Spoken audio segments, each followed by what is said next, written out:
Esa es la única cuota que cobramos por estas clases. Que se dejen ver un minuto, por lo menos.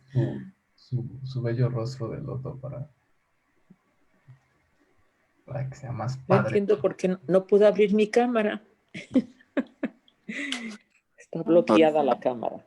Dice que no quieren que me vean. ¿Quién sabe qué pasó?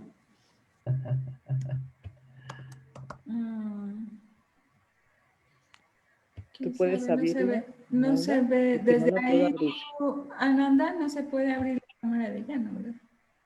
A ver, veamos.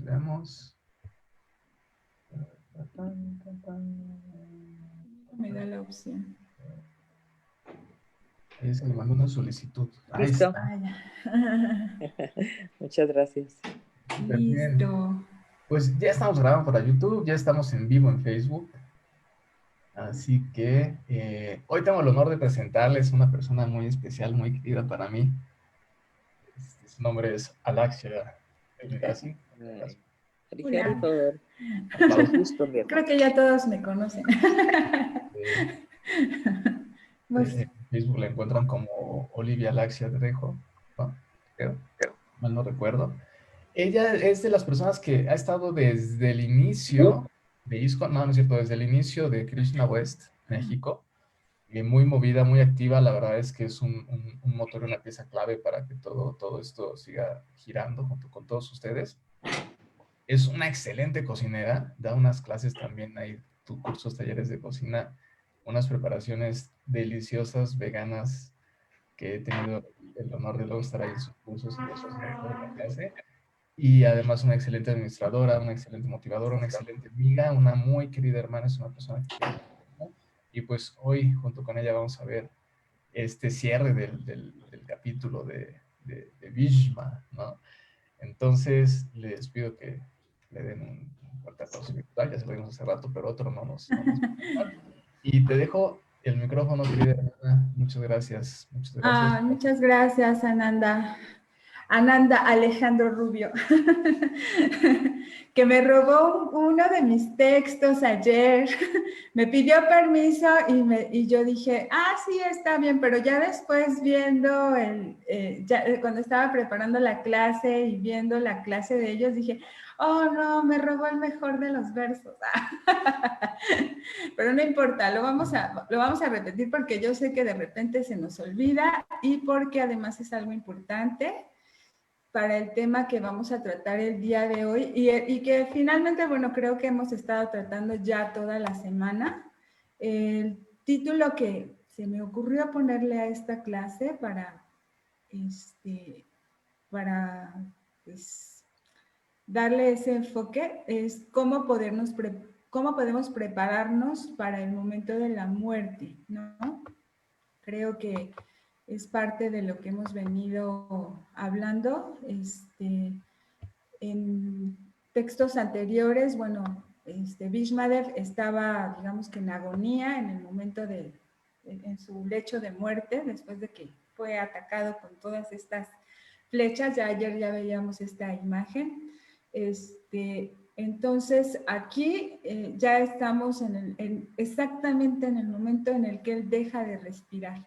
Entonces, vamos a ir leyendo los textos, después vamos haciendo un poco comentarios. No me quiero entretener mucho en los textos porque les preparé algo respecto a una clase que justamente estaba escuchando el fin de semana de una devota que se llama Sanguita de Vida, ¿sí? Bueno, ya ahorita les platico un poquito de lo que ellas hacen. Y es justo en este tema de la preparación para el momento final, ¿no?, de nuestra vida. Entonces, si alguien me quiere ayudar a leer el texto 43 nuevamente para recordarlo, pueden abrir su micrófono, no se peleen. No sí, yo... tiempo. Va, adelante. Ok. Sutta Goswami dijo, así pues, Bhishmadeva se fundió en la superalma, el Señor Krishna, la suprema personalidad de Dios, con la mente, el habla, la vista y las acciones, y de ese modo cayó y dejó de respirar. Wow. Bueno, ese fue exactamente ese momento que todo el mundo temía que iba a suceder, que es el momento en el que él deja de respirar. Aquí, ayer lo mencionaban, pero lo voy a recordar. Prabhupada está explicando que la etapa en la que como Bhishmadeva abandonó el cuerpo se denomina Nirvikalpa Samadhi, debido a que él absorbió el ser en pensar en el Señor y la mente en recordar las diversas actividades del Señor. Una de las cosas que se instruyen, digamos, en la práctica del Bhakti Yoga es el prepararnos para ese momento de la muerte. Y la mejor manera de prepararnos para ese momento la tenemos nosotros en esta vida humana donde tenemos raciocinio, donde tenemos conciencia, que es abandonar el cuerpo pensando en Krishna, ¿no? O sea, él alcanzó esa perfección. Él cantaba las glorias del Señor y vio al Señor en el momento de la muerte. Entonces, esa es una gran bendición. Se dice que según el estado de conciencia que uno alcance, que tenga uno al momento de morir, es lo que va a garantizar tu nacimiento o cómo va a ser tu nacimiento en la siguiente vida. Si mueres recordando a Krishna, digamos que tu cuerpo ya solo sería cuerpo espiritual, ya no tendrías que nacer en un cuerpo material. Entonces eso sería una gran ventaja, ¿no? Entonces, bueno, vamos a ir al texto 44. No me voy a entretener mucho en la explicación. Si alguien quiere leer, por favor. Sí, yo. Gracias, Gina. Sí, texto 44. Sabiendo que Bhishmadeva se había fundido en la eternidad ilimitada del Absoluto Supremo, todos los allí presentes callaron, como los pájaros al final del día. Ok, muchas gracias. Si quieres, tú misma, Gina, leemos los demás textos y después ya me voy con las explicaciones. Sí.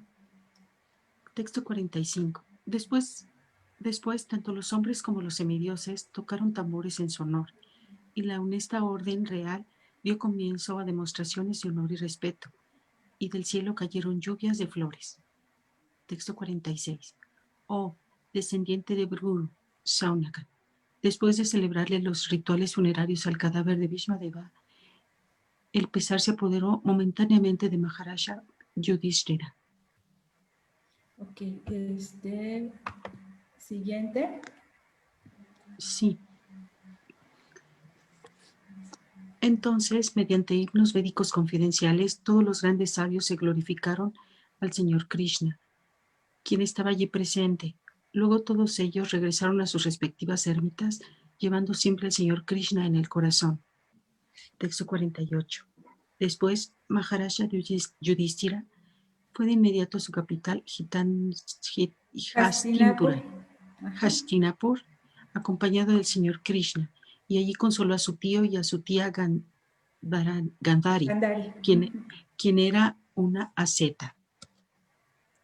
Después de esto, el magno y religioso rey Maharaja Yudhishthira ejercitó el poder real en el reino, estrictamente de acuerdo con los códigos y principios reales aprobados por su tío y confirmados por el Señor Sri Krishna. Bien, gracias, Gina.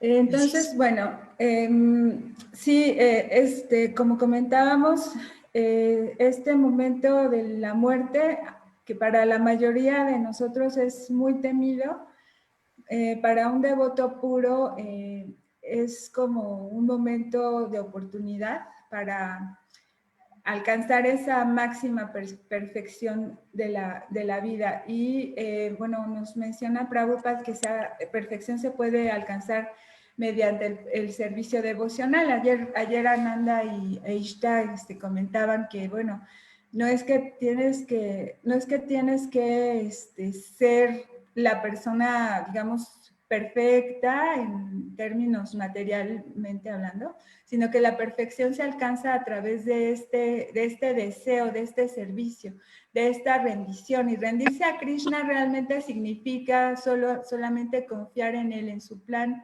divino que tiene para nosotros.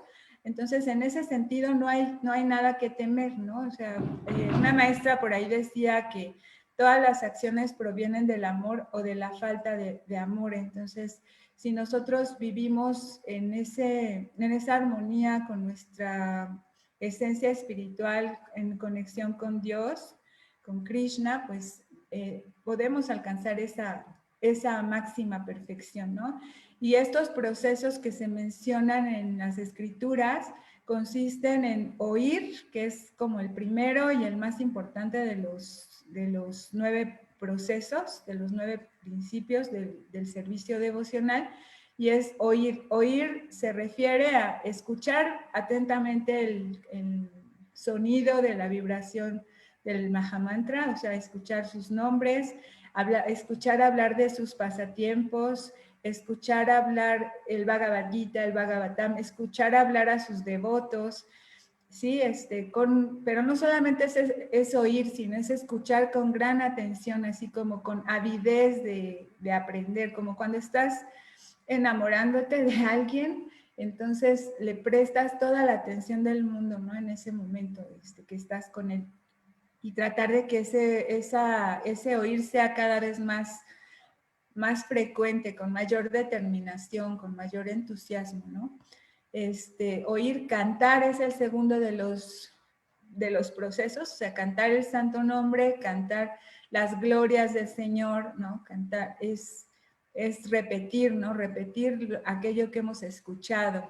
Y esto nos va a permitir recordar constantemente a Krishna, ¿no? Entonces, de alguna manera este proceso nos está entrenando para ese momento final, que es el momento de dejar el cuerpo, de alguna forma, porque en este mundo, pues, el otro día estaba platicando con Lulú y a veces estamos, por ejemplo, ahorita en la mañana estamos meditando, estamos hablando estas pláticas, pero de repente ya se cierra el Zoom y ya empezamos nuestras actividades del día y ya se me olvidó.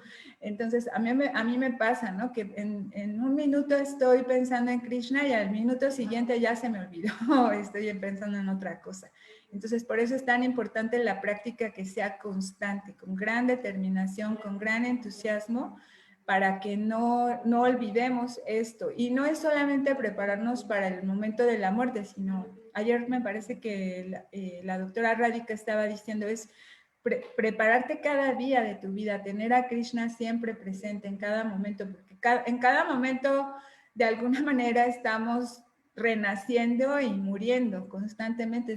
Las células de nuestro cuerpo están renovándose todo el tiempo. Entonces, nuestro estado de conciencia igual también tiene que estar en constante renovación, en constante búsqueda del apego a ese Dios maravilloso que nos brinda, que es la fuente de todo, ¿no? Servir a los pies del loto es justamente el servicio con apego a Krishna. Todas mis actividades siempre en ofrenda, ¿no? Con una actitud de esto lo hago para ti, lo hago para agradarte a ti, para mantener esa relación contigo. Es como cuando quieres tener una relación mejor con tus padres, pues los sirves de una manera más cercana, ¿no? Con tus hijos. A veces es más fácil servir a los hijos que a los padres, como que a los padres se nos olvidan, pero cada vez que quieres incrementar una relación con alguien, sean los hijos, sean los padres, sea el esposo, la esposa, buscas el servirlos de una manera desinteresada, amorosa, ¿no? Entonces, servir a los pies del loto de Krishna, se mencionan pies de loto porque el loto es una flor que no se contamina, ¿no? A pesar de que esté en el lodo, nunca toca el lodo realmente, nunca se contamina. Entonces, por eso se comparan las partes del cuerpo de Krishna con el loto, porque permanece inmaculado, permanece perfecto. Entonces, uno sirve a Dios, ¿de qué manera? Pues ofreciendo sus actividades, ofreciendo tus alimentos, buscando servir a sus devotos, ¿no? Por ejemplo, a los misioneros que están tratando de expandir el conocimiento para liberar a las almas del mundo, ¿no? Por ejemplo, Krishna West es una idea de uno de los discípulos de Prabhupada para expandir este movimiento. Entonces uno sirve a este movimiento y está sirviendo a los pies del loto de Krishna, ¿no? ¿Y cómo sirves? Pues desde asistir a estos programas, desde escuchar, desde hacer tus meditaciones, desde todo lo que ofreces, ¿no? Y bueno, de esa manera también estás de alguna forma glorificando constantemente, adorando a este Dios maravilloso y a toda su creación, ¿no? Cuidándola y así. Como decía hace rato Alejandro, la oración constante, ¿no? El pedirle esa voluntad, esa inteligencia, esa paciencia, esa tolerancia, esa humildad con la cual puedes mejorar la calidad de tu servicio, de tu canto.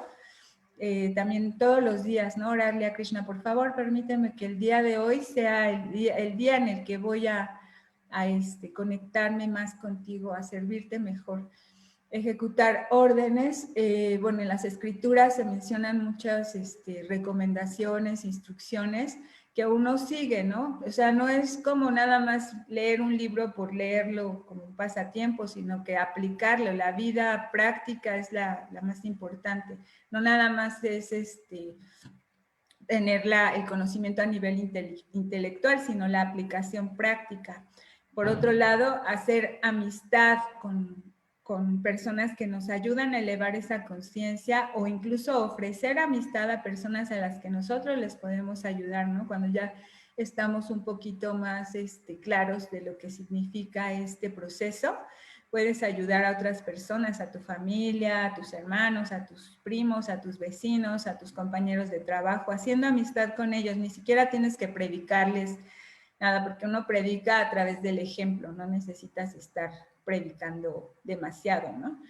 Y la otra es entregarse por completo. Lo que les decía es tener plena fe en que Dios tiene un plan maravilloso para nosotros, incluso más maravilloso que cualquier plan que nosotros podamos hacer en esta vida, ¿no? O sea, ¿cuántos planes no hemos hecho en un momento dado parece que están funcionando y de repente dices, oh no, ya se acabó, oh no, ya no sirvió? Entonces, pero Krishna tiene un plan muy maravilloso. Dentro de todas las cosas que a veces podemos considerar difíciles, aún esas mismas dificultades nos están ayudando para esa elevación espiritual, ¿no? Entonces, entrar o fundirse en la ilimitada eternidad del Absoluto Supremo significa entrar en el hogar original del ser viviente. La energía material del Señor, que se denomina Durga Shakti o la superintendente de la prisión, se ocupa de las partes integrales separadas y por eso estas últimas se someten a una vida condicionada bajo las leyes de la naturaleza material.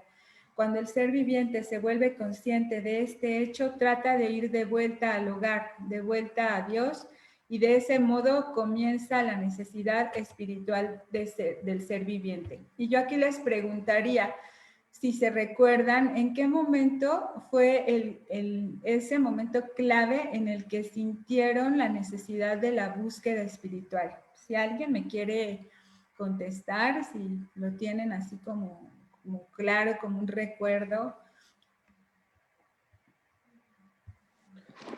Bueno, yo lo tengo en el 74, 75 por ahí, o poquito menos, más abajo, cuando vino Prabhupada a México y fue entrevistado por el señor Ochoa. Y después me empezaron a venir aquí a León devotos cantando. Mi papá nos llevaba libros, nos llevaba incienso y nos decía, vamos a ver unos peloncitos que están cantando los Krishnas. Y cada que venían nos hablaba y ahí los veíamos. Nunca pensé que algún día iba a regresar, porque dice Krishna que el que oye su nombre jamás se le olvida. Y hace 20 años vino Isbaco a León y promocionó unos libros en la televisión. Hablamos, me traje 2, entonces los leí. Entonces no se me ha olvidado lo de Krishna. Tiene razón Krishna que una vez que oyen su santo nombre, no se les olvida, y entonces tengo más de 15 años yendo y cada vez lo siento más y me motiva mucho escucharlos a ustedes y a todos los devotos cuando hablan con esa conciencia, con ese amor a Krishna. Muchas gracias, Alejandro. Sí, hay como varios factores. En el Bhagavad Gita se mencionan algunos, digamos, parámetros en los que las personas se acercan a buscar a Dios, y una es por la aflicción que uno siente del mundo material, que ya estoy harto, ya no quiero saber nada, ¿no? Ya me pasó de todo, ya, por favor, sálveme a alguien. Otra es porque desean pedirle beneficios materiales, ¿no? De alguna manera, algunas personas se acercan por ese motivo. Otros porque tienen curiosidad simplemente, ¿sabes? ¿Qué pasará? ¿Será que existe? ¿Que no existe? ¿No? La duda. Y por otro lado hay otros que realmente buscan conocimiento espiritual, ¿no? Que ya tienen como esa tendencia a la búsqueda. Entonces son diferentes caminos. Dice aquí, los seres vivientes son todos partes integrales y componentes de la absoluta personalidad de Dios y por lo tanto están relacionados eternamente con Él como servidor y servido. El Señor es servido por todas sus partes integrales, del mismo modo en que la máquina como un todo es servida por las partes que la integran. Realmente es como una maquinaria perfecta, ¿no? Cuando uno se adhiere al proceso espiritual es como estar como un pez que lo regresas al agua, porque es su ambiente, ese es su ambiente natural y el servicio es parte de nuestra naturaleza, de tal manera que servir al absoluto, al supremo, es como servir a todo, ¿no? Cuando uno sirve, bueno, por ejemplo, en las escrituras se da el ejemplo de la plantita, que si tú la riegas desde la raíz, entonces toda la planta se va a nutrir perfectamente. Si tú nada más le pones agüita de vez en cuando a alguna de las hojitas, es probable que se va a secar porque no está siendo nutrida desde abajo, desde la raíz. Entonces, cuando tú sirves a Dios, de alguna forma ya estás sirviendo a todo el entorno. Los semidioses se complacen muchísimo, los bienes materiales abundan por todos lados, ¿no? O sea, cuidas a Dios y automáticamente pues cuidas de todo, cuidas de la tierra, cuidas de tu cuerpo, de tu salud, de tus buenas relaciones con los demás. ¿Por qué? Porque te estás desarrollando como un ser humano útil, ¿no? Para lo que naciste. Luego, esa necesidad espiritual se denomina Brahma Jignasa,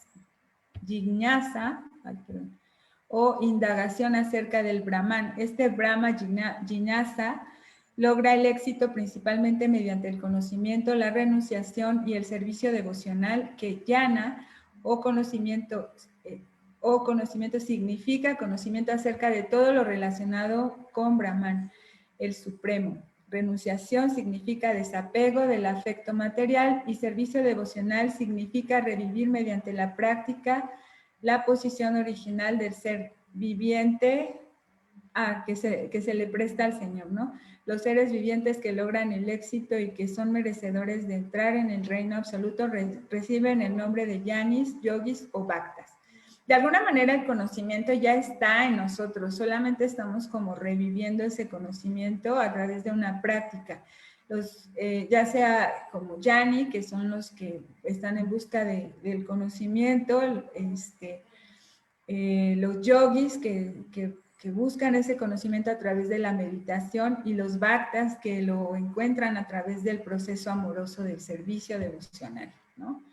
Y bueno, a Bhishmadev lo respetaban tanto los seres humanos como los semidioses. Los seres humanos viven en la Tierra y otros planetas similares. De los grupos de planetas Bur y Bubar, pero los semidioses viven en el Suar o en los planetas celestiales y todos ellos conocían a Bhishmadev como un gran guerrero y devoto del Señor, como Mahayan o autoridad. Él estaba en un nivel de Brahma, en el nivel de Brahma, Narada y Shiva, aunque era un ser humano. Poseer una aptitud a la par de los grandes semidioses únicamente es posible al alcanzar esa perfección espiritual, ¿no? y todo mundo estaba allí presente cuando él estaba dejando el cuerpo. Fue un ser humano reconocido por su, digamos, por sus aptitudes principalmente espirituales, ¿no? Ayer mencionaban esa capacidad que él tuvo de recordar incluso en la devoción de las gopis al momento, en el momento en el que estaba dejando el cuerpo, ¿no?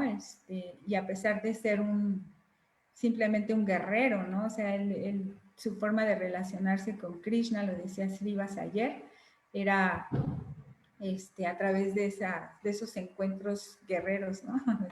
De la sangre, de las flechas, de las estrategias militares, pero sin embargo él no dejaba de tener esa sinceridad. Y bueno, para Yudhishthir siempre fue bueno, Yudhishthir, el rey Yudhishthir siempre fue su bienqueriente. Para él era como su abuelo, su amigo, un filósofo, él lo admiraba muchísimo. Y Bhishmadev murió muy feliz al ver que Maharaj Yudhishthir ya iba encaminado hacia el trono, ¿no? De hecho, parece que él no podía dejar el cuerpo hasta ver que eso iba a suceder, ¿no? Entonces, aquí les preguntaría si, bueno, si es que quieren responder, dice, si has tenido la experiencia de perder a un ser querido, ¿cómo lo viviste? ¿Y cuáles consideran ustedes que sería la diferencia de vivir un duelo con el entendimiento del ser espiritual a diferencia de no tener este entendimiento? ¿Cuál sería la diferencia?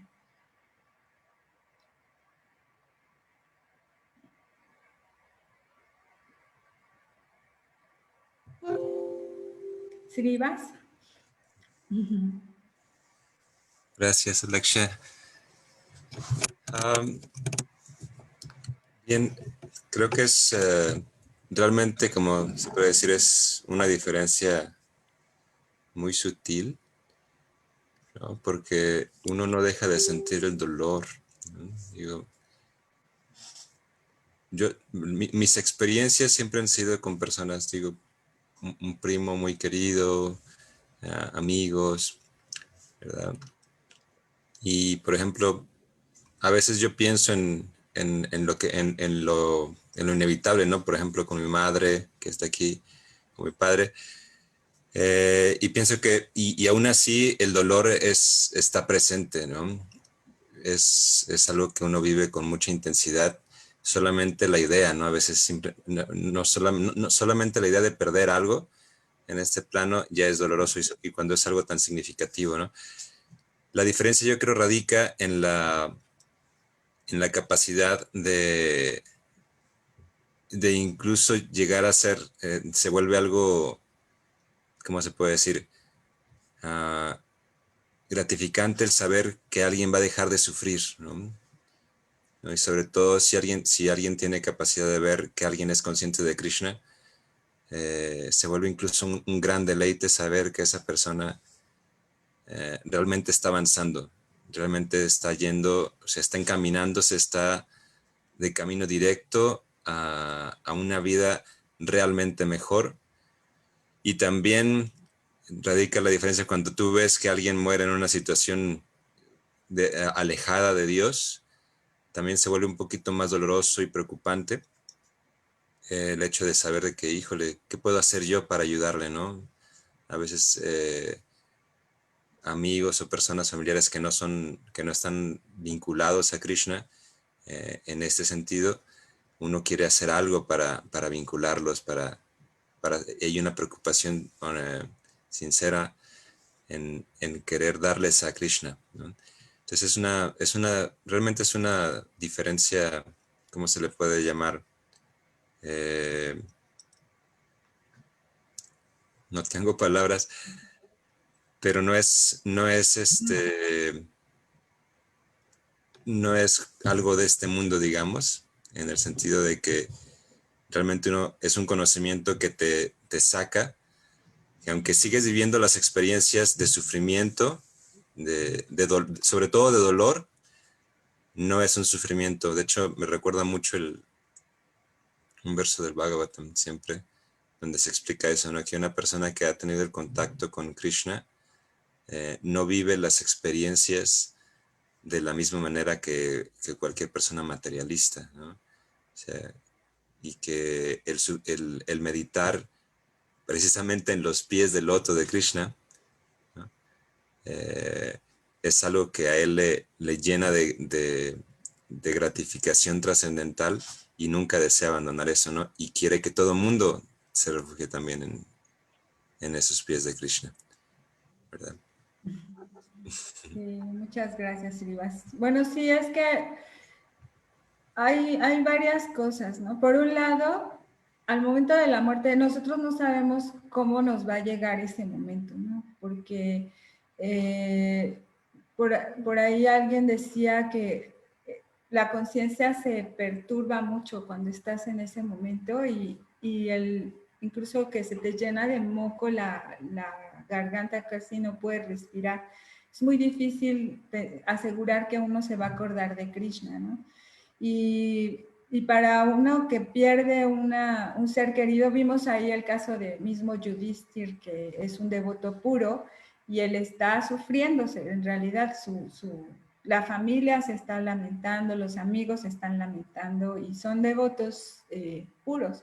Entonces, en esta plática que estaba viendo el domingo, esta devota tienen un espacio de cuidados paliativos, donde atienden enfermos terminales, digamos, y los médicos, algunos amigos de ella, médicos que son devotos, le preguntaban a ella que si era cierto que los devotos, porque este espacio es especialmente hecho para los devotos que abandonan el cuerpo, ¿no? Entonces,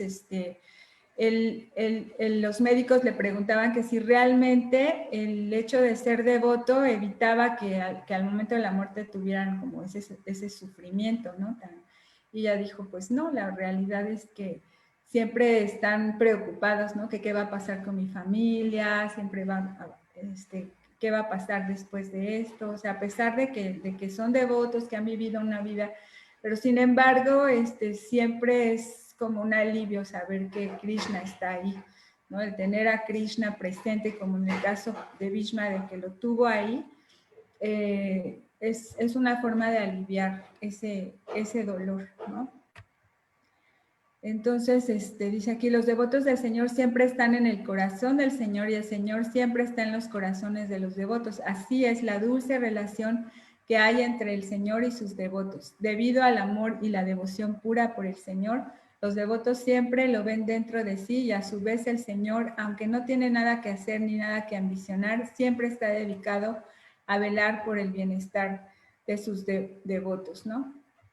Y bueno, acá hay otra cosa que hablan acerca de Yudhishthir. Prabhupada habla acerca de Yudhishthir, que no era un simple recaudador de impuestos, no era un gobernante ordinario, sino que era un gobernante que buscaba el entendimiento de para qué es la vida humana, ¿no? Que tiene por objeto liberar al alma enjaulada del cautiverio de las condiciones materiales. Y en consecuencia su deber es el procurar que los ciudadanos reciban el cuidado debido para que alcancen esa etapa máxima de perfección. Y así, al igual que Yudhishthir, pues nosotros también deberíamos prepararnos. Yo ahora, estando con esa plática que escuché el fin de semana y hoy preparando esta clase y durante la semana escuchándolos a todos, me quedé pensando que realmente uno no está nunca preparado para este momento. O sea, ¿de qué manera realmente nos preparamos? Por ahí hay estadísticas, creo que las anoté por aquí en algún lado, que el 92% de las personas encuestadas dicen que es muy importante prepararse para el momento de la muerte, pero solamente el 32% está realmente tomando precauciones para ese momento. Entonces, vivimos como en un cierto mundo de negación, ¿no? De que no, pues eso, pues, todavía no, todavía falta mucho, ahorita mejor ni me hables de eso, ¿no? Yo a veces toco el tema en mi casa y, ay, no estés hablando de esas cosas, toco madera, eso no nos va a pasar, ¿no? Entonces, bueno, aquí quisiera traer nada más un poquito sobre las reflexiones de este capítulo. Si alguien quiere decir algo, puede levantar su micrófono. Yo ya estoy diciendo estas mías, ¿no? Que es precisamente la falta de preparación que tenemos para este momento, que realmente debería de ser algo natural, ¿no? Porque la muerte y la vida son parte de una misma historia. Entonces, desde que naces tú ya tienes comprado ese contrato, ya tienes firmado ese contrato de que lo único seguro que vas a tener es que vas a morir. Ahora, ayer estaba escuchando a un señor que ya había oído eso antes, pero hay dos cosas, una vida con Dios y una vida sin Dios. En la vida con Dios, tal vez habrá quienes digan, esos supersticiosos, tontos, pierden el tiempo meditando, haciendo oraciones, yendo a las iglesias o qué sé yo, ¿no? Pero dentro de esa, digamos, vida religiosa, uno vive principios religiosos y de alguna manera tu vida se ve más, pues más regulada, más gloriosa, te sientes contento, te sientes satisfecho, a pesar de las dificultades de la vida, sabes que Dios siempre va a estar ahí, la fe como que te da un refuerzo para enfrentarte con las problemáticas de la vida e incluso en el momento de la muerte, ¿no? Simplemente mueres tranquilo, entiendes que es parte de tu proceso. Pero, por ejemplo, si tú no crees en Dios, tal vez vas a vivir una vida llena de ansiedades, de problemas que crees que todos esos problemas vas a tener que resolver tú solo porque no está Dios contigo, ¿no? Entonces, y al momento de la muerte, pues te sientes solo, con miedo, con apego, con muchas angustias. Y vamos a suponer que realmente Dios no existe, por lo menos si no existe y crees en Dios, vas a tener una vida más tranquila, ¿no? Y si no existe y no crees en Dios, pues qué tragedia, ¿no? Porque te quedas con nada.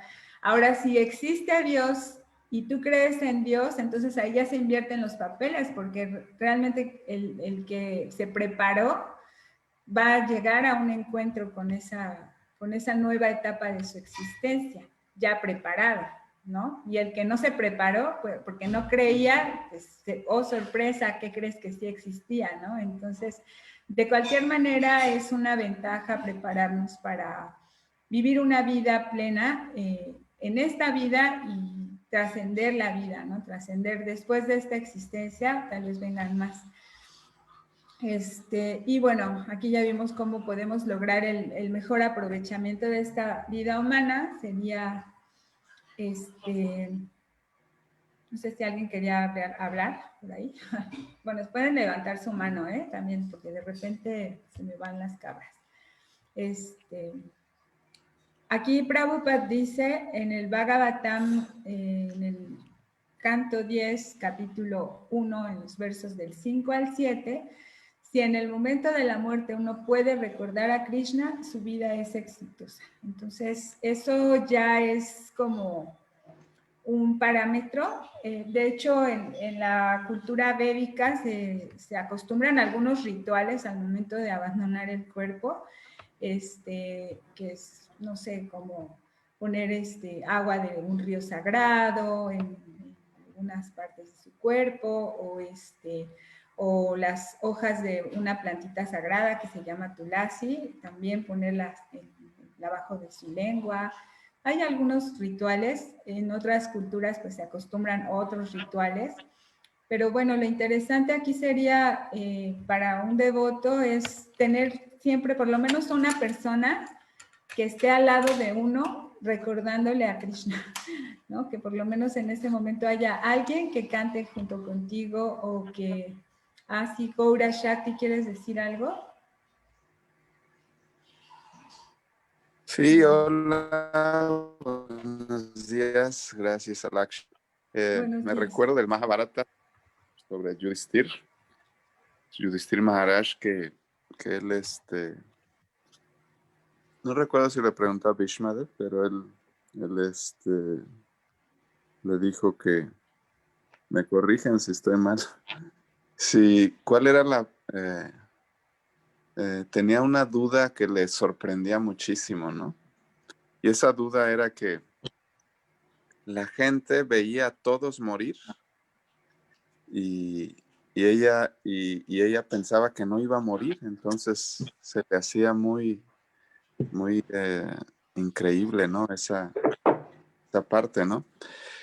Y bueno, recordando un poco lo que dicen los Vedas, que todo lo que nace tiene que morir y este mundo, pues vemos que todo aparece y desaparece, pero aún así estamos como con la ilusión de que a nosotros no nos va a pasar.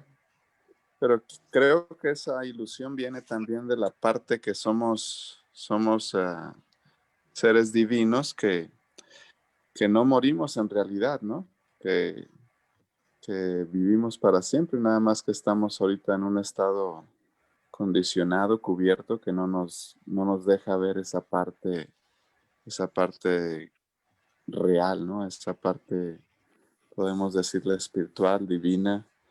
Entonces se me hace muy, muy interesante esa parte de que permanecemos en ilusión y se nos hace muy difícil. Por otro lado, en el momento de la muerte, lo que mencionaba es que nos preparamos, o Prabhupada dice, o los Vedas dicen que toda la parte espiritual, toda la parte de fe que hacemos en la vida, durante la vida, es para prepararnos a la hora de la muerte, ¿no? Claro. Sí, exactamente. Un poco que hay factores. Uno se preguntaría, ¿por qué? ¿Por qué será tan difícil recordar a Dios en el momento de la muerte? Entonces, uno de esos factores, estamos condicionados por el cuerpo y el cuerpo tiene una mente, tiene sentidos, entonces tiene, vamos a decir, dolores, recuerdos, etcétera. Entonces, creo que por eso es muy difícil recordar a Dios durante la muerte, ¿no? Como lo que mencionabas de la devota, que incluso a las personas espiritualistas les costaba esa parte, ¿no? Porque si no estamos entrenando a la mente para estar completamente conscientes, pues nos vamos con la parte corporal, con la parte mental, con la parte habitual que siempre nos agarra, ¿no? Entonces, pues en el momento de la muerte todos los sistemas empiezan a fallar, de los órganos, no puedo imaginar los dolores, los recuerdos, los apegos materiales con los familiares. Entonces todo eso hace muy difícil que podamos recordar esa parte divina, ¿no? Y un alivio de eso es que Krishna nos ayuda a recordar, ¿no? Y si estamos con las personas adecuadas, nos mantienen en ese recuerdo, ¿no? Si estamos con esas personas espiritualistas o que tienen fe en Dios, nos ayudan a recordar. Entonces, por eso es que me gusta estar con ustedes. Gracias. Sí, y a mí también con ustedes. Es que realmente hacemos muchos preparativos para tantas cosas. Si voy a hacer una fiesta, hago todo un preparativo, ¿no? Hacer mi lista de invitados, comprar todas las cosas, hacer mis menús, ver el día, la hora, mandar las invitaciones, tantas cosas, pero para ese momento de la muerte no nos preparamos. Yo me acuerdo que cuando hacía programas en mi casa, también de este tipo, así parecido como pero en mi casa, no lo hacíamos por Zoom, nos reuníamos, cuando recién conocí la conciencia de Krishna, llegó una amiga de mi hermano que se acercó conmigo porque sabía que yo estaba en esta filosofía y empezó a asistir y un día, en un momento dado, los médicos le diagnosticaron un cáncer ya terminal Y fue una cosa muy rápida, pero yo me acuerdo que ella empezó a hacer, o sea, ella no se alteró, ella era una persona muy espiritual, pero nunca se alteró y en ese momento empezó a hacer como preparativos, empezó a escribir lo que quería, empezó a preparar como todos sus cuentas del banco, a dejar todo preparado para que sus hijas se estuvieran listas, ¿no? Y bueno, llegado el momento, el día que iba ya, prácticamente era un día antes de que dejó el cuerpo, ella ya no tenía nada de conciencia, ya no sabía nada. Le hablábamos y ya no te escuchaba, estaba muy flaquita. Y sus hijas, ni qué decir, sus hijas tampoco estaban listas. O sea, ella estuvo haciendo muchos meses de preparación y aún así no estaba lista. Entonces, realmente creo que esta preparación debe de ser una preparación de toda la vida. Desde que los niños son niños, a los niños también ya debemos de aprender cómo explicarles el proceso de la vida, ¿no? O sea, se les muere a veces una mascota y uno les está inventando que se fue al cielo o que va a regresar algún día o no sé, o que se fue no sé, cosas, ¿no? Les inventamos. Hay una ciencia que es la tanatología, que es importante que la conozcan, porque habla de este conocimiento científico de la muerte, ¿no? Habla de los ritos, el significado, dice aquí, el conocimiento científico de la muerte, sus ritos y significado concebido como disciplina profesional que integra a la persona como un ser biológico, social y espiritual para vivir en plenitud. Es así como se define la tanatología. Una definición más concreta es considerarla como el estudio de la vida que incluye a la muerte, del origen griego, thanatos, muerte, y logos, estudio o tratado.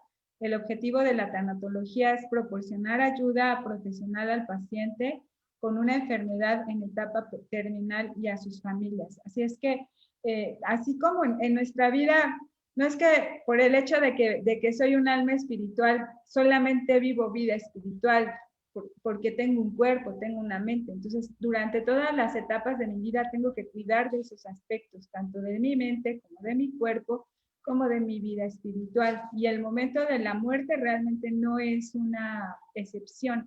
También tenemos que entender que tenemos necesidades físicas, emocionales, espirituales, sociales, etcétera. Y si a nosotros nos toca cuidar de alguien que está en ese momento, hay que entender todo ese ramo de necesidades. Si alguien tiene un familiar que esté en ese proceso, uno no va a llegar a quererle cambiar la religión en el último momento, ¿no? O sea, es escucharlo, ver cómo se siente, ¿no? Darle afecto sobre todo y tratar de procurarle todas esas necesidades, ¿no? Aquí me voy a ir muy rápido porque ya faltan 10 minutos y todavía faltan varias diapositivas, pero si en algún momento alguien me quiere interrumpir, también está bien, se vale. Dice, ¿qué implica una muerte digna? Entonces, calidad de vida durante esta etapa final, atención adecuada, ayuda para resolver problemas, morir rodeado de gente cariñosa, no ser objeto de experimentación, respetar y darle gusto al paciente, presentar opciones reales para su situación actual, no darle expectativas falsas.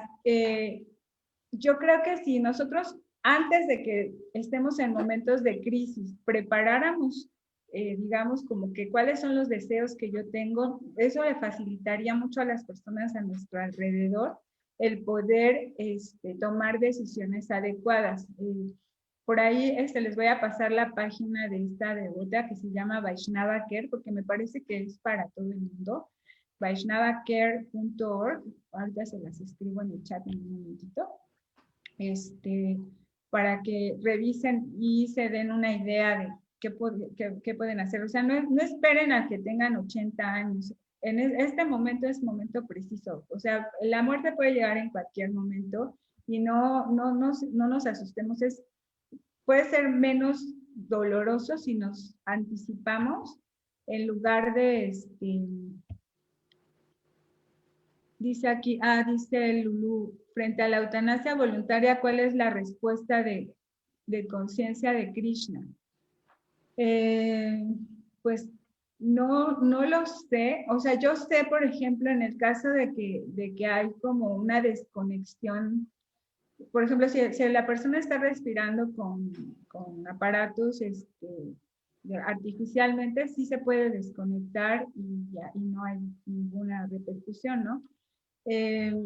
Por ejemplo, lo que estaba diciendo esta devota, que si un paciente quiere como morir, así suicidarse, por ejemplo, si el paciente te dice, ¿cuál es la dosis de este medicamento para que yo pueda fallecer? Tú como cuidador no le debes de dar esa información, o sea, no es correcto.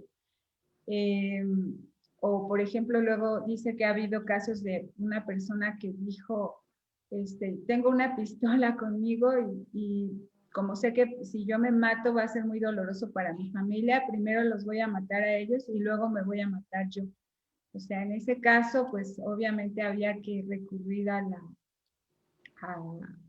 ayuda, a pedir ayuda para evitar que esto sucediera, ¿no? O sea, puedes darle un medicamento para que alivie su dolor.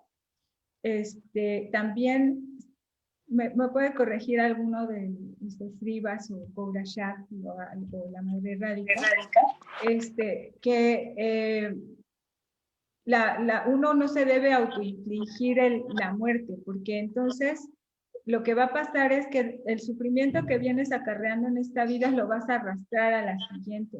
Además de que hay otros factores que traen consigo el uno quitarse la muerte por voluntad propia. No sé, madre Rádica, o si usted me pueda decir, usted que es médico y devota, ¿cómo es este tema de la eutanasia voluntaria en conciencia de Krishna desde la perspectiva de nuestra filosofía? Bueno, nosotros sabemos que cada quien tiene un karma específico y que a veces no es tan sencillo cambiar, por más que queremos ayudar a algún devoto, solamente Krishna es el que hace los cambios en algún momento dado. Y hay historias, nomás que ya es muy tarde para contar, quizás en otro momento la pueda contar, cómo realmente Krishna da la oportunidad de que una devota que quiere escuchar de Krishna la coloque en esa posición, a pesar de que todas las herramientas son distintas. Pero obviamente la eutanasia es algo que solamente se pudiese pensar si la persona realmente fuese consciente de Krishna y ella tuviera la autoridad como Bhishmadev de decidir en qué momento voy a morir.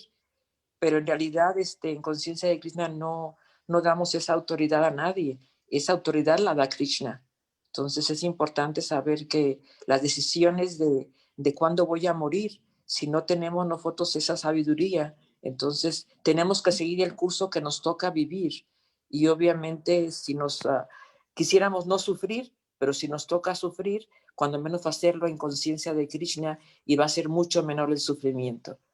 Porque estoy segura que yo tengo experiencia de parientes muy cercanos a mí que murieron con muchísimo dolor y que no pudimos hacer absolutamente nada, ¿verdad? O sea, no se pudo hacer nada y murió con dolor. Pero en conciencia de Krishna tenemos la herramienta del santo nombre, de que todos podemos estar cantando el santo nombre con el devoto que tiene o la devota que tiene esta situación. Y obviamente con más facilidad se sentirá feliz de dejar el cuerpo, aunque tenga muchos problemas. Bueno, ese es mi comentario. Muchas gracias. Sí, es que realmente a veces por querer disminuir el dolor, resulta peor porque lo amplías, o sea, ese dolor se va a perpetuar a la siguiente vida, entonces no tiene caso querer cortarlo, o sea, si realmente ahorita ya lo estás de alguna manera pagando el karma, es mejor que de una vez trates de finiquitar esa cuenta para que en tu siguiente vida, si es que tienes que volver a nacer, pues nazcas como ya sin tener que volver a pasar por eso mismo, ¿no? Aquí la doctora Kubler-Ross, una de las grandes especialistas de tanatología, concebía la muerte como un pasaje hacia otra forma de vida, ¿no? Aquí se reconoce también este proceso de la reencarnación, de alguna manera. Como decía hace rato, dependiendo de tu estado de conciencia, puede ser un proceso evolutivo o no, dependiendo de lo que de cómo haya sido tu vida a lo largo de ese camino, ¿no? Y entonces los pacientes pasaban por 4 etapas, ¿no? ¿Querías hablar, Ananda? Sí, lo que pasa es que desde hace rato levantó la mano Tulasi y ahorita también la levantó hace rato Gina, entonces no sé si quieras. Ya, bueno, sí pueden abrir su micrófono, Manjari, nada más breve para que alcancemos, a ver si alcanzo a pasar todas las diapositivas. Sí, gracias. Muchas gracias. Es algo muy rápido, ¿sí me escuchan? Sí. Que quería compartir sobre que creo que también es muy importante. Bueno, eso va relacionado con la primera pregunta que hiciste sobre, bueno, ya no recuerdo exactamente la pregunta, pero básicamente lo que yo quería compartir es que creo que sí hay una gran diferencia en cuando se vive un duelo así sin tener el conocimiento, por ejemplo, del Mahamantra, porque yo lo percibí cuando hace 3 años murió mi abuelo. Yo totalmente me refugié en el mantra y la verdad que me tranquilizó muchísimo, o sea, tranquilizaba la mente, las emociones, como que te enfocaba, te podía sentirme un poco más, o sea, sentía una tranquilidad en muchos sentidos, en muchos aspectos. Y creo que eso sí puede ser una gran diferencia, ¿no? O sea, definitivamente el dolor va a ser inevitable, pero si nosotros nos refugiamos en el Mahamantra es tan poderoso que sí puede hacer una gran diferencia entre que podamos sentir menos ese dolor, que podamos asimilarlo, pues nada más. Sí, es verdad. Muchas gracias, Manjari. Sí, bueno, cada quien va a vivir el duelo de diferente manera, de acuerdo a su percepción, al nivel de preparación que haya tenido a lo largo de su vida. Bueno, Gina, ¿querías comentar algo? Bueno, sí, básicamente era así como la misma opinión que tuvo así, que sí hay una gran diferencia. Por supuesto, estar en conciencia de Krishna te da otra visión de la vida y por supuesto de la muerte, porque lo ves como una trascendencia del ser, o sea, de la persona, a pesar de que haya dejado el cuerpo.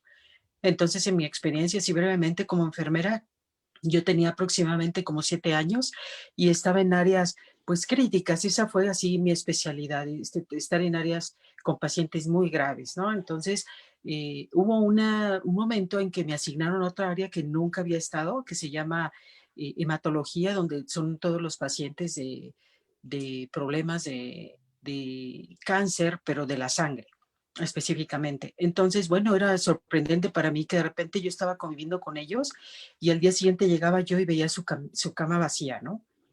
Y de repente otro y de repente otro. Entonces, no, para mí fue, sí, a pesar de que yo sabía el proceso de la enfermedad, pues sí fue un poco difícil porque me costó mucho trabajo comprender esa parte de cómo convivía con ellos y platicaba normal, pero y al día siguiente ya no estaban.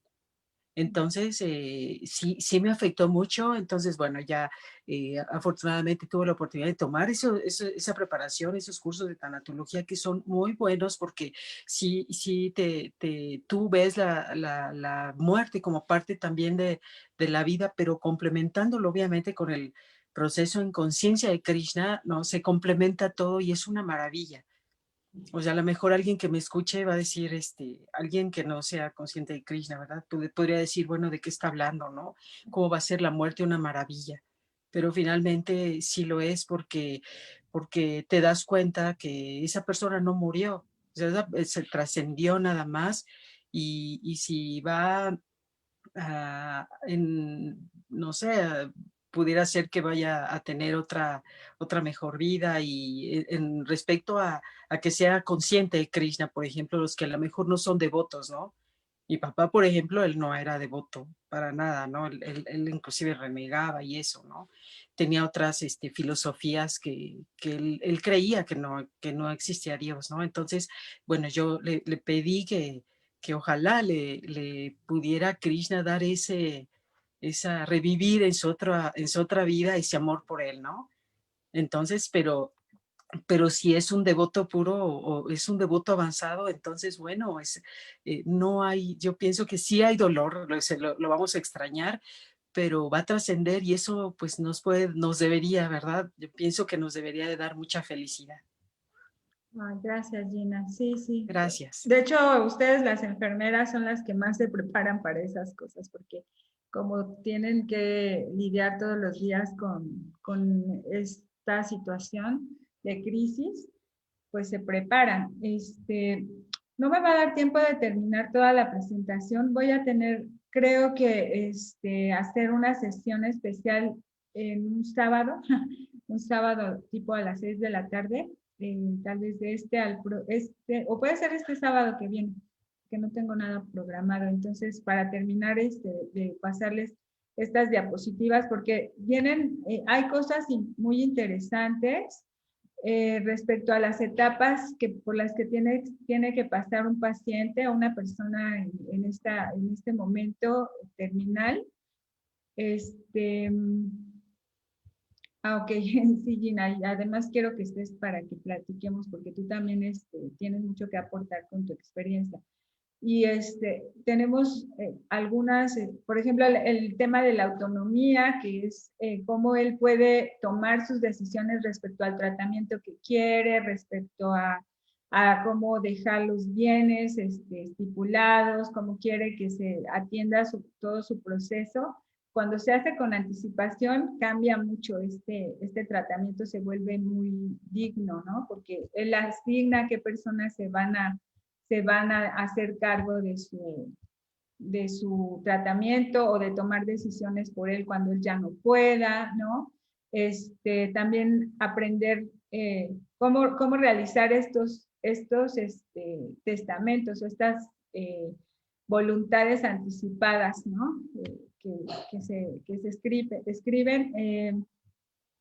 También otra cosa que quiero tocar el sábado es cómo iniciar una conversación con tu familia o con tus seres queridos sobre el cuidado al final de la vida, porque es un tema del que no nos gusta hablar, pero que es tan importante que podamos platicar, ¿no? Entre más temprano, mejor, o sea, desde las etapas tempranas al nivel de entendimiento de cómo van teniendo los niños, poder establecer esas pláticas. Y aquí lo que les decía es ese porcentaje de personas, es muy alto el porcentaje de las personas que piensan que sí es importante hablar sobre los deseos del final de la vida, pero solo muy poquitas realmente lo hacemos. Yo me incluyo, la verdad es que no lo he hecho, pero creo que ya lo voy a hacer. Voy a empezar a platicar de esas cosas con mi familia. Y dice aquí que cuando hay una conversación significativa sobre las opciones del final de la vida, los sobrevivientes informan que se sienten menos culpables, menos deprimidos y tienen un proceso de duelo más fácil. Yo creo que sí debe de disminuir muchísimo el estrés, ¿no? Si nosotros nos preparamos. Entonces, también para el sábado ya les preparo esta serie de cuestionarios de cómo prepararnos, cómo preparar esas conversaciones, entender cómo hacernos el planteamiento de lo que realmente nos importa al final de nuestra vida, ¿no? ¿Qué nos importa tanto con nuestra familia, con nuestro cuerpo, con nuestras decisiones finales de nuestro patrimonio, y sobre todo la parte como espiritual, ¿no? En el caso de nosotros, pues sí nos preocupa como que alguien esté junto con nosotros y nos recuerde a Krishna, ¿no? Y bueno, eso, todos estos son cuestionarios que vale la pena ir viendo con detalle. hay que entender que la muerte significa cosas diferentes para diferentes personas, por lo tanto no hay que juzgar, hay que simplemente acompañar, hay que compartir, hay que pedir, hay que saber pedir lo que también necesitamos, cuando sea para nosotros, y sin juicios, ¿no? La importancia de poner la voluntad anticipada por escrito y bueno, otras cosas que les puedo preparar. Pues muchas gracias. No sé si alguien quiera agregar algo a esta presentación, algún comentario. Sí. No, pues antes que nada, muchas gracias. La clase fue muy, muy, muy linda. Recuerdo que cuando empezó a caerme más el 20 respecto a la muerte fue cuando leí el libro tibetano Para la vida y para la muerte, que precisamente empiezan a hablar de todos esos temas, incluso de tanatología. Y a mí me impactó mucho el hecho que decían que cuando alguien deja el cuerpo, procuraban que las personas que fueran muy apegadas a esta persona no se acercaran al cuerpo que ya se estaba yendo, que ya se había ido, sino que tenían que tener cierta distancia porque esa alma podía escuchar o podía ver los lamentos y en lugar de decir trascender, podía quedarse, ¿no? Por el mismo apego que sentían las otras personas. Entonces dije, wow, o sea, es súper importante no solamente tú prepararte para cuando tú te vayas, sino también prepararte para cuando se vayan los demás y no ser un factor que les pueda impedir su realización, ¿no? No sé, a mí me marcó mucho eso. Y sí, en definitiva, dentro de los 1000 trabajos que he tenido en la vida, alguna vez trabajé en Galloso tratando de vender seguros, ¿no? Pero llegar con la gente y decirle, algún día te vas a morir, mejor compra tu ataúd desde ahorita porque te sale más barato. Y que la gente, como tú dices, dice, no, eso a mí no me va a pasar, ¿no? Como que falta mucho para eso. Pues no, realmente no sabes cuándo y sí es un tema del que tendríamos que estar más conscientes. Me quedó muy grabado ahorita que decías para la muerte digna, ¿no? Y pensando en todos los factores que pusiste de que es necesario para tener una muerte digna, pues también durante la vida hay que tener calidad de vida, ¿no? Entonces, no solamente durante pues a la hora de la muerte me voy a dar una muerte buena, no, pues date una vida buena para que tengas una vida buena. Y bueno, es todo lo que yo quiera compartir. Muchas gracias. Sí, muchas gracias. También cómo se vive la muerte de acuerdo a las culturas, también es muy interesante. Por ejemplo, había una tribu africana que incineran los cuerpos y luego después de la muerte y de la ceremonia de incineración, tienen una ceremonia donde se reúnen todos los seres queridos y se comparten las cenizas del muerto, se las beben en un brebaje. Es como una forma de respetos hacia esa persona y de llevarlo a la trascendencia. Entonces también eso sería una cosa interesante de analizar cómo se vive la muerte de acuerdo a tu cultura, porque también la muerte también es un tema cultural, ¿no? Cómo se manifiesta. Por ejemplo, la cultura védica se manifiesta de una manera muy diferente a la cultura occidental, por ejemplo, ¿no? Las tradiciones religiosas también nos hacen ver que nuestras creencias nos dejan ver a la muerte como de manera diferente. En algunas es más dolorosa, en otras es hasta un proceso como glorioso, así como casi de celebración, ¿no? De que, qué bueno, ya se va a ir al otro mundo más perfecto, ¿no? Más hermoso. Entonces, eso también estaría muy bonito platicarlo. Mira, dice esta Manjari que hay que organizar un conversatorio para... me lo está escribiendo en privado, pero bueno, no importa.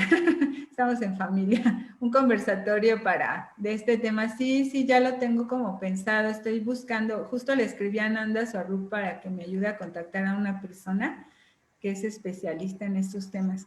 Una de las experiencias más significativas y transformadoras que he tenido fue un retiro de preparación para la muerte en el marco del budismo Kadampa. Fue fuerte, pero excelente. Wow, pues ándale, en ese conversatorio podemos hablar de eso. Pues muchas gracias a todos. Ya no les quito más de su día, de su domingo. Espero que lo pasen muy bonito, en conciencia de Krishna. Prepárense para vivir felices eternamente, yo diría, no solamente para pensar en el día que se van a morir, sino vivan felices eternamente. Prepárense para vivir una vida eterna, llena de amor, de felicidad, de conocimiento, de buenas relaciones, de buenos amigos, ¿no? Eso, nada más. Muchas gracias. Gracias. Hare Krishna, gracias Alaksha, gracias a todos. Gracias, Alaksha. El tiempo se Haribol. queda corto. Sí, ya sé, gracias. Hasta luego. Un Cuídense abrazo a mucho. todos. Feliz día. Abrazos. Ahí van todos. Haribol.